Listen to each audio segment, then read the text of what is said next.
Cormier, Sean Strickland, Carlos Condit, Robbie Lawler, Sean Shirk, TJ Dillashaw, Demetrius Johnson, Ronda Rousey, Nico Montano, Rose Nakajumas, Don Fry. That's just to mention 16 King of the Cage world champions in the UFC.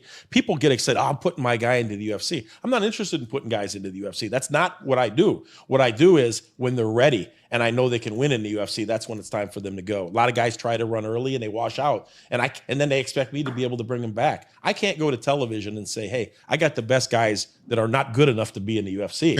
I say I have the best guys, they just don't have the exposure that the UFC is getting at this present moment. And when they go to the UFC, they win. The Uriah Fabers, TJ Dillashaw, Rose Namajunas, Rampage. Yeah, even the first 4 seasons of The Ultimate Fighter, 7 of the winners were King of the Cage. And these people that I mentioned, it's not like they fought for us one time. That group that I mentioned has over 100 fights combined in King of the Cage. So they were a long part of King of the Cage. Between Gladiator and King of the Cage, I believe Quentin fought seven times for us. I was the first eight. I was the first Gladiator Challenge champion.